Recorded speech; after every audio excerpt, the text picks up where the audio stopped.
Welcome back to my channel super learning. दोस्तों, मैं आपका दोस्त राजेश महिवाल एक बार फिर से हाजिर हूं आपके सामने लेकर एक नया वीडियो अधिगम के नियम। दोस्तों, इससे पहले हम अधिगम के विषय में बहुत सारी चीजें पढ़ चुके हैं। अगर आपने वो वीडियो अभी तक नहीं देखी है तो आप हमारे जो डिस्क्रिप्शन बॉक्स में लिंक दिया हुआ है वहां जाकर के उन वीडियोज को देख सकते हैं। तो आइए दोस्तों, शुरू करते हैं आज का वीडियो अधिगम के।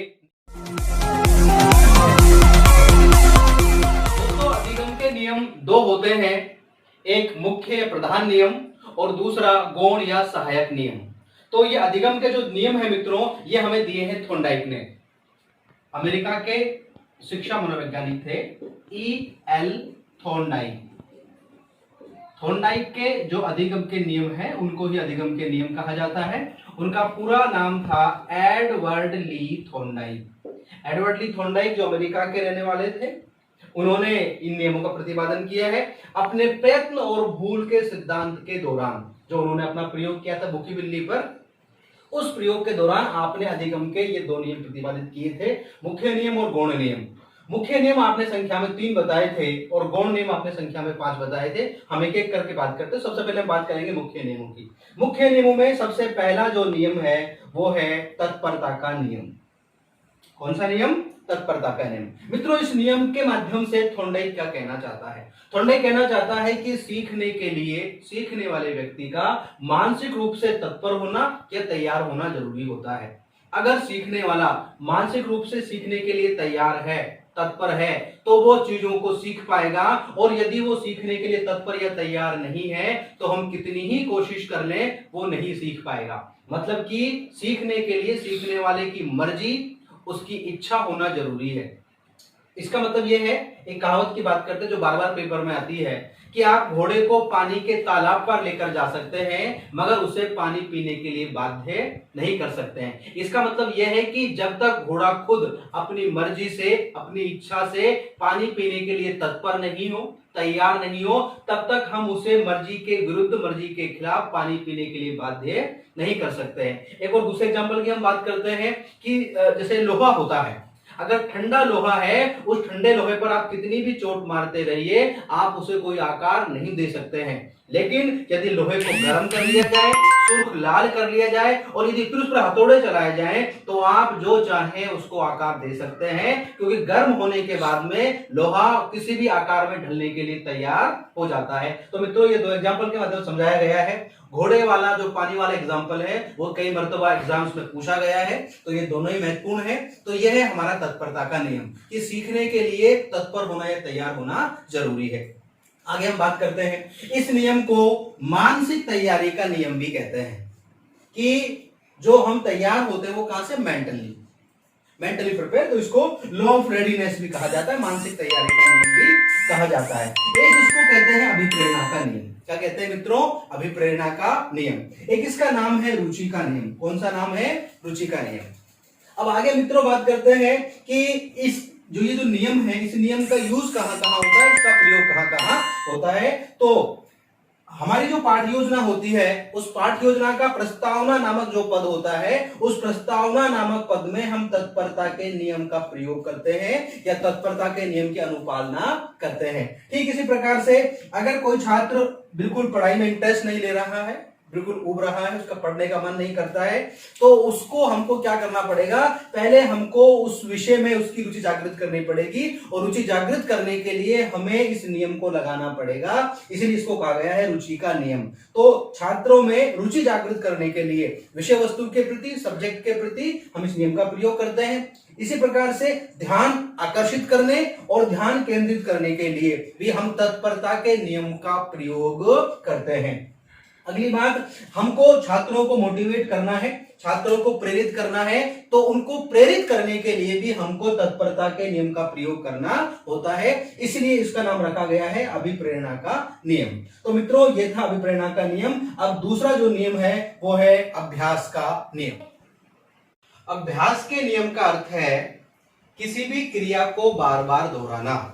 इसका तात्पर्य यह है मित्रों कि जब हम सीखने के लिए किसी काम को तत्पर या तैयार हो जाते हैं तो उस काम में हमको दक्ष होने के लिए, निपुण होने के लिए, परफेक्ट होने के लिए हमें उस क्रिया का बार बार अभ्यास करना होता है। कहा भी गया है, practice makes a man perfect. मतलब कि जड़ करत करत अभ्यास जड़मति होत सुजान, इसलिए इस नियम की यहां पर बात करते हैं। तो अभ्यास का जो नियम है उसका मतलब यह है कि किसी भी क्रिया को, जिस कंटेंट को हम लोग लर्न करना चाहते हैं, हम उसको सीखना चाहते हैं, हम उसका बार बार एक्सरसाइज करें, बार बार उसका प्रैक्टिस करें। ठीक है, तो ये जो नियम है, इस नियम के दो भाग बताए गए हैं, एक उपयोग का नियम और दूसरा अनुपयोग का नियम। उपयोग का नियम क्या कहता है मित्रों, कि जो चीजें, जो क्रियाएं, जो कंटेंट हमारे काम का होता है, हमारे लिए यूजफुल होता है, हम उसका प्रैक्टिस, उसका एक्सरसाइज बार बार करते हैं। बार बार दोहराने के कारण से वो चीजें हमारे स्थायी हो जाती है, हमारी हैबिट में आ जाती है। दूसरी तरफ जो क्रियाएं, जो कंटेंट, जो विषय वस्तु हमारे काम की नहीं होती है, इसलिए हम उसका अभ्यास करना छोड़ देते हैं। इस वजह से सुने सुने क्या होता है, हम उसे भूलने लग जाते हैं। तो दो प्रकार से ये नियम काम करता है, उपयोग का नियम और अनुपयोग का नियम। अब मित्रों, ये जो नियम है, जिस प्रकार से हमने इससे पहले पढ़ा था तत्परता का नियम, उसके भी कुछ प्रयोग थे। तो ये जो नियम है, इसके क्या प्रयोग है, इसको कहां पर काम में लिया जाता है, तो हम देखेंगे।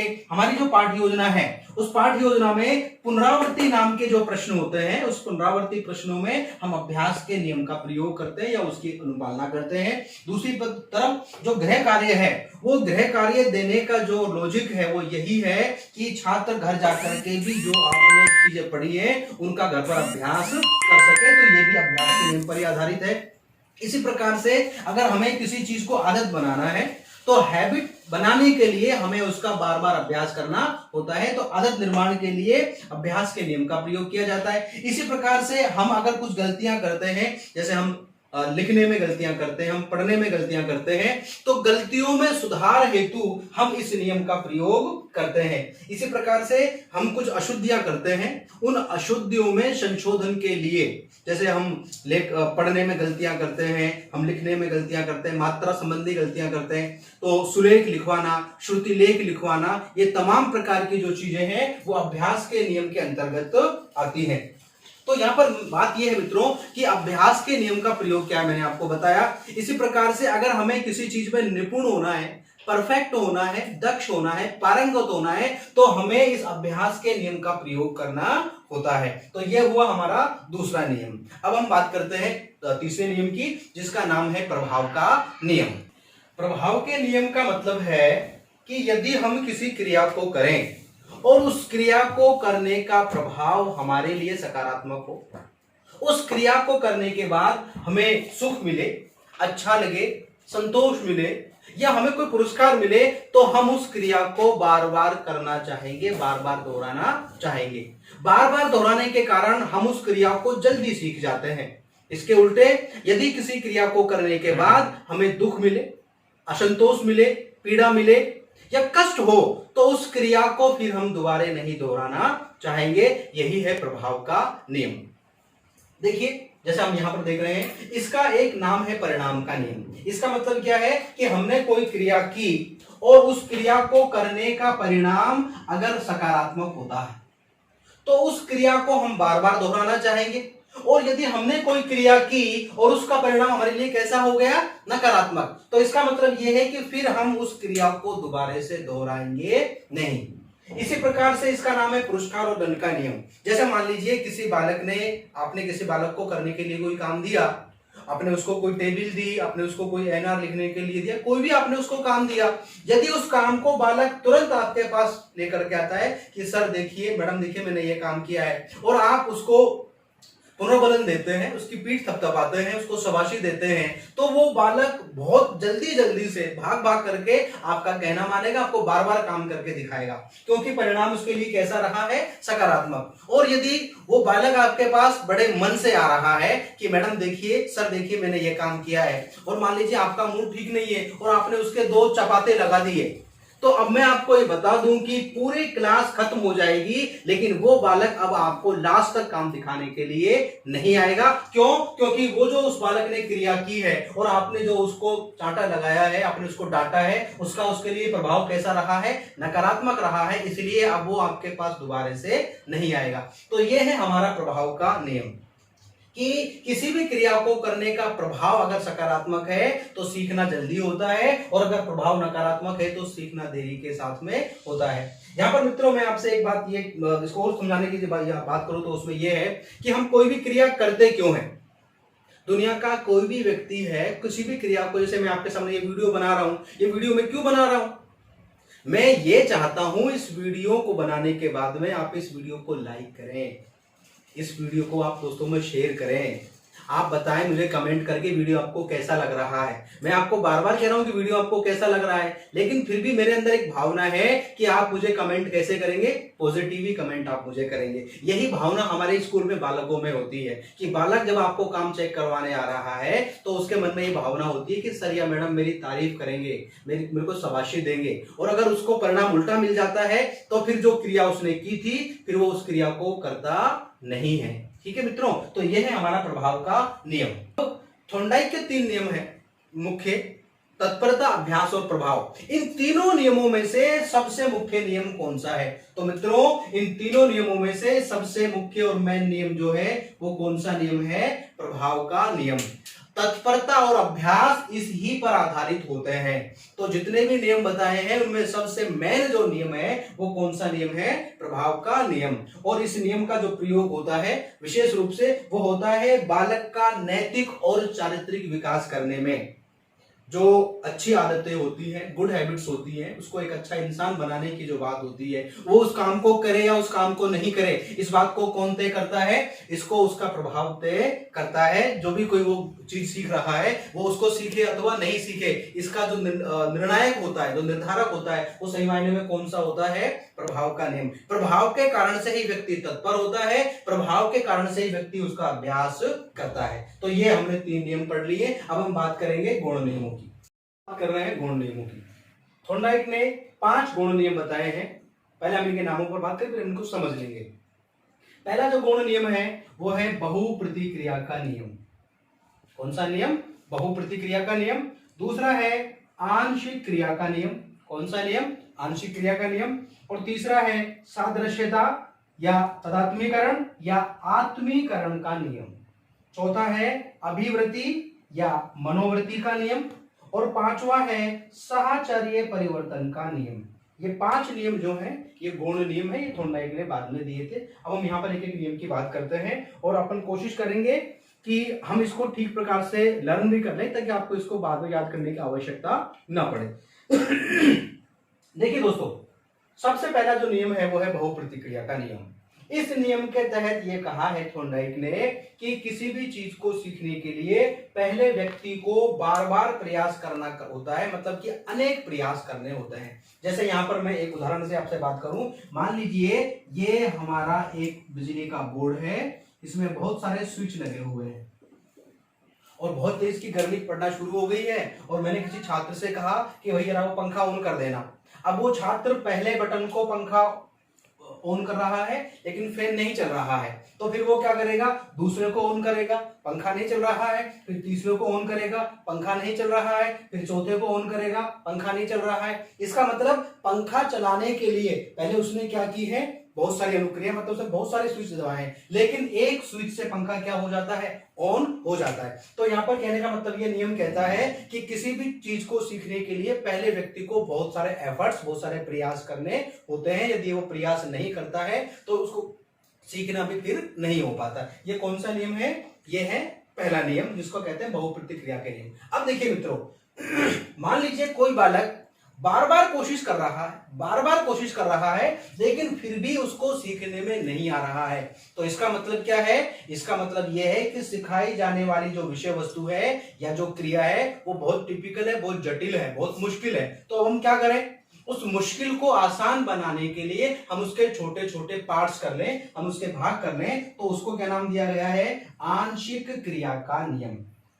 देखिए दोस्तों, जब आपने एसटीसी या बीएड किया होगा और हम जब कॉलेज जाते हैं तो जाते से ही हमको अगर टीचिंग कौशल की बात करें तो एक साथ जब आपको सिखाते तो बहुत पहाड़ जैसा लगता है। तो क्या किया हमारे वहां पर हमारे टीचर्स ने? आंशिक क्रिया के नियम को प्रयोग में लिया और हमारे जो कौशल थे उनके पार्ट्स कर लिए। एक बना दिया प्रस्तावना कौशल, एक बना दिया प्रश्न कौशल, उद्दीपन परिवर्तन कौशल, माने पूरा जो टीचिंग स्किल है उसको पार्ट्स में अपन ने क्या कर लिया? डिवाइड कर लिया। मैं एक और एग्जांपल की यहां पर बात करूं कि मान लीजिए हम किसी बच्चे को ए अनार बनाना सिखा रहे हैं। एक बालक जो आज ही आया है स्कूल में, पहली बार स्कूल में आया है, उसको टीचर ने एनआर लिख करके दे दिया, तो पहले बच्चा क्या करेगा, उसको बनाने का बहुत सारा प्रयास करेगा। लेकिन जब उस बच्चे से वो एनआर नहीं बन पाता है तो टीचर क्या करता है, उसके पार्ट्स कर लेता है। अब वो क्या करता है, अब वो उसको पहले लाइनिंग बनाना सिखाता है और उसके बाद में वो कर्व बना करके उनको जोड़ करके अक्षर बनाना सिखाता है। तो ये आंशिक क्रिया का नियम कहता है कि क्रिया या विषय वस्तु को छोटे छोटे भागों में बांट करके सिखाना, इससे सीखना आसान हो जाता है, सिखाना आसान हो जाता है। तीसरा नियम कौन सा है, सादृश्यता, तदात्मीकरण या आत्मीकरण का नियम। ये नियम क्या कहता है, मैं इसको भी इसी से जोड़ूंगा कि सबसे पहले हम बहुत सारे प्रयास करेंगे, अगर हमको सभी भी चीजें नहीं आ रही है हम उनके पार्ट्स कर लेंगे, और पार्ट्स करने के बाद भी यदि बच्चे को चीज समझ में नहीं आ रही है तो फिर हम क्या करें, फिर हम उससे मिलते जुलते, एक शब्द याद रखिए मित्रों, मैं यहाँ पर उसको लिख देता हूं, शब्द क्या है, मिलते जुलते, मिलते जुलते। यहां आप देख सकते हैं मिलते जुलते, किससे मिलते जुलते, जो चीजें हमें पहले से आती हैं, मतलब ये हमारा क्या हो गया है, पूर्व ज्ञान। मतलब जो चीज हम सिखाना चाह रहे हैं, नई जो चीज है, उससे कोई मिलती जुलती चीज जो हमको पहले से ही आती है, उससे तुलना या समानता, देखिए इसका नाम क्या है, सादृश्यता, एनालॉजी मतलब समानता, उससे मिलता जुलता कोई स्वरूप दिखा करके यदि हम उसको सिखाएं तो फिर वो सीखना बालक के लिए सहज या आसान हो जाता है। तो ये हमारा तीसरा नियम है गुण नियमों में, सादृश्यता, तादात्म्यकरण या आत्मीकरण का नियम, कि बच्चा किसी भी चीज को कब एसिमिलेट करेगा, कब उसको आत्मसात करेगा, कब उससे तादात्म्य स्थापित करेगा, जब जो उसका पूर्व ज्ञान है उसके साथ वो उसको क्या कर देगा, तालमेल कर देगा। ये हमारा तीसरा नियम है। चौथा नियम, मैं इसको इसी से जोड़ते हुए चलूंगा। पहला, बहुप्रतिक्रिया, बहुत सारी क्रियाएं की अपन ने, मुश्किल लग रहा है तो उसके हमने भाग कर लिए, आंशिक क्रिया कर ली, टुकड़े कर लिए, फिर भी समझ में नहीं आ रहा है तो हमने क्या कर लिया, हमने उससे मिलते जुलते एग्जाम्पल्स दे दिए, तभी भी समझ में नहीं आ रहा है तो आप ये मान के चल लीजिए कि बालक के मन में खोट है। इसका मतलब कि अब वो बालक सीखना ही नहीं चाहता है, अब वो बालक जो है वो यूं कर करके कि सिखा लो। क्यों? क्योंकि अब उसका जो नजरिया है, अब उसका जो एटीट्यूड है वो आपके प्रति या आपके सब्जेक्ट के प्रति क्या नहीं है, पॉजिटिव नहीं है। जैसे मित्रों हम कई फिल्मों में देखते हैं कि पेरेंट्स, जैसे अभी 3 इडियट्स फिल्म आई थी, उस फिल्म में हम देख रहे हैं कि पेरेंट्स बच्चे को इंजीनियर बनाना चाह रहे हैं और बच्चा फोटोग्राफर बनना चाह रहा है, तो आप उसको इंजीनियरिंग कॉलेज में भेज दीजिए, लेकिन इंजीनियरिंग के प्रति उसकी जो मनोवृत्ति है, जो उसका अभिवृत्ति है, वो कैसा नहीं है, वो सकारात्मक नहीं है। तो ये जो नियम है चौथा, ये कहता है कि जो चीज हम सीख रहे हैं, जो क्रिया सीख रहे हैं, जो कंटेंट सीख रहे हैं, अगर उसके प्रति हमारा नजरिया, हमारी जो सोच है, हमारा जो अभिवृत्ति है, अगर वो सकारात्मक है तो हम उसको जल्दी सीख लेते हैं, और यदि हमारा जो नजरिया है वो नकारात्मक है तो हम उसको फिर ज्यादा जल्दी नहीं सीख पाते हैं। तो ये जो नियम है, ये किसका नियम है, ये तत्परता के नियम का सहायक नियम है। इसका मतलब क्या है कि अब हम क्या करना है, हमें बच्चे का माइंड वॉश करना है, हमें उसको दोबारा से प्रेरित करना है, उसको तत्पर करना है, ताकि वो हम जो उसको सिखाना चाह रहे हैं उसको सीख सके। तो ये कौन सा हो गया अपना चौथा नियम। और पांचवा जो नियम है वो है साहचर्य परिवर्तन का नियम। वो कौन सा नियम है, साहचर्य परिवर्तन का नियम। ये नियम क्या कहता है कि नवीन परिस्थितियों में भी पूर्व परिस्थितियों की भांति व्यवहार करना। मतलब कि परिस्थितियां नवीन हैं लेकिन व्यवहार कैसा किया जा रहा है, जैसा कि पूर्व परिस्थिति में किया जा रहा था। लेकिन अब आप इनको एक जैसा ना समझे कि सर यहां भी आप यही कह रहे थे कि सर यहां भी पूर्व ज्ञान है, नवीन परिस्थितियां हैं, यहाँ इन दोनों में डिफरेंस क्या है, ठीक है ना। तो वहां पर बात करेंगे, जैसे मान लीजिए कोई बालक है और वो बालक 8वीं तक किसी स्कूल में पढ़ता था, अब 9वीं क्लास के लिए उसे दूसरे स्कूल में जाना पड़ेगा। तो अब वो नई स्कूल है, वहां परिस्थितियां कैसी है, नवीन है। अब यदि वहां जाकर के वो बच्चा शर्मीला हो जाता है, अपने मैथ के टीचर से पूछने में झिझकता है, इंग्लिश के टीचर से पूछने में झिझकता है, तो उसके जो कंसेप्ट्स होंगे वो कभी भी क्लियर नहीं हो पाएंगे। और यदि वो वहां जाकर के ऐसा महसूस करे कि भाई ये मेरा पुराना स्कूल की तरह से ही है और जिस प्रकार से मैं अपने पुराने स्कूल के टीचर जो मैथ पढ़ाते थे, इंग्लिश पढ़ाते थे, साइंस पढ़ाते थे, उनसे जितनी बेबाकी से क्वेश्चन करता था, अगर नई स्कूल में भी वो वैसा ही सवाल करेंगे तो उस बच्चे को सीखने में कोई परेशानी नहीं आएगी। यह है हमारा साहचर्य परिवर्तन का नियम कि पहले जो साहचर्य बना था उस साहचर्य को अपन को क्या करना है, नवीन परिस्थितियों में परिवर्तित करना है। ये कौन सा नियम है? अपना साहचर्य परिवर्तन का नियम।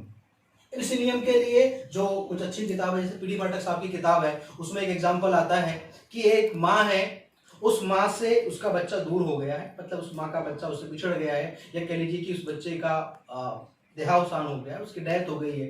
तो बच्चा माँ के पास नहीं है, लेकिन उस बच्चे के जो खिलौने हैं, उस बच्चे के जो कपड़े हैं, उसके बच्चे की जो प्रत्येक चीज है, उस प्रत्येक चीज को माँ वैसे ही स्नेह करती है, वैसे ही प्यार करती है जैसा वो अपने बच्चे को करती थी। परिस्थितियां नवीन है, मतलब कि बच्चा उस माँ के पास नहीं है, बच्चा जा चुका है, बच्चा चला गया, बहुत दूर चला गया है, लेकिन उस बच्चे की हर चीज को, उसके खिलौने को, उसके कपड़ों को, उनको वैसा ही प्यार करती है जैसा किसको कर रही है, उस बच्चे को कर रही है। कौन सा नियम है मित्रों? साहचर्य परिवर्तन का नियम। तो ये जो मैं एक बार इसको रिवाइज करा दूं, ये हमारे गौण नियम थे। थॉर्नडाइक ने 2 प्रकार के नियम दिए हैं, मुख्य नियम और गौण नियम। मुख्य नियमों की अपन बात करें तो 3 नियम है, तत्परता का, अभ्यास का और प्रभाव का। गौण नियमों की अपन बात करें तो 5 नियम दिए हैं, बहुप्रतिक्रिया का नियम, आंशिक क्रिया का नियम, सादृश्यता का नियम, अभिवृत्ति या मनोवृत्ति का नियम और साहचर्य परिवर्तन का नियम। तो मित्रों, ये वीडियो आपको कैसी लगी इसको आप हमें जरूर बताएं, और अगर आपको वीडियो अच्छी लगी हो तो इसको आप लाइक करें, अपने दोस्तों में शेयर करें, और यदि आप हमारे चैनल पर नए हैं तो चैनल को सब्सक्राइब करें। और जल्दी ही मिलते हैं एक नई वीडियो के साथ में। तब तक के लिए आप घर पर रहिए, सुरक्षित रहिए और पूरा योगदान दीजिए इस कोरोना को हराने में।